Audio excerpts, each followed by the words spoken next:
Everybody, it's time for week 6 Paddlecraft Index Report. This is for the weekend of July 12th and 13th, and I also fished on the 14th on Monday. So it's Saturday, Sunday, and Monday. And I do get to report another new species this week.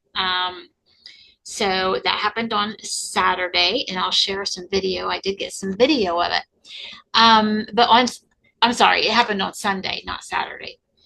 So on Saturday, I saw our normal that we're used to seeing, plus a couple of bald eagles. So that I saw 3 herons, 6 painted turtles, and 2 bald eagles. I was on the water for 5.5 hours, and of course I was at Webster Lake, back on the backwaters, and also Kaiser Lake this weekend, all 3 days.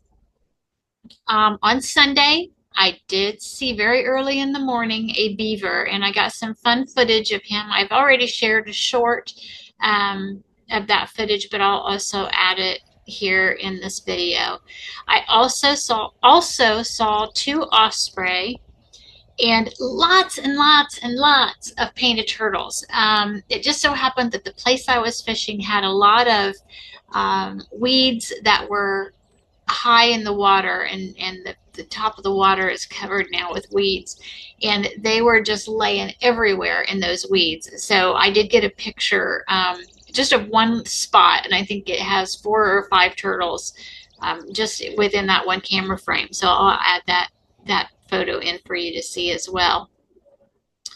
On Monday, again, I fished 5 hours. I don't know if I mentioned on Sunday I fished for 5.5 hours. If I remember right, that was split. I think I did several hours in the morning and then several hours in the evening. So on Monday, we fished in the morning, and I saw 1 heron, 6 painted turtles, and 1 osprey.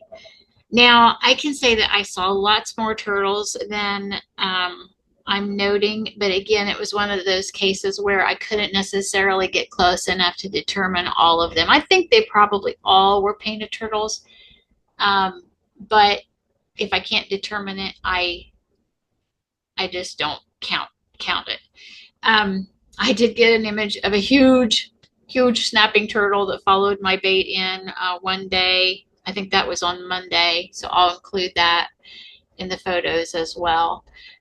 He was massive. He was really big. I'm really glad that he didn't get my bait, because I've hooked snapping turtles several times, and you know, it feels like you've got a huge fish, but then when you see what it is, they like to destroy. They claw at the bait, and they destroy it. So at the lure, so I've lost several of my hollow body frogs to snapping turtles. So I'm glad he didn't get a hold of my bait. It was, just on a side note, it was a great fishing weekend. I was able to fill my limits on both of my month-long tournaments, and I did get a 19-inch largemouth over the weekend, which is the largest one I've caught this year thus far. So I was able to enter him also in the Hoosier Big Bass tournament that goes all summer. And with that one, you log your largest largemouth and or spotted bass, and then you log your largest smallmouth bass. So I had an 18 3/4 before this fish this weekend. So I was able to up my size just a little bit there. I have not caught a smallmouth as of yet this year. They don't have them in this lake, so I have to go somewhere to catch a smallmouth. But I think currently I am doing pretty well in the month-long tournaments. We've still got a couple of weeks, so we'll see how it goes the rest of the month, but it's been a good fishing month. I haven't caught a lot of fish, but I'm starting to catch bigger fish. So that's really not part of the Paddlecraft report, but I guess I added in automatically, because to me, I'm out there doing that too. So so that is my report for this weekend. Until next time. You know the drill. Keep paddling, pedaling, and picking your way through the wild. Bye.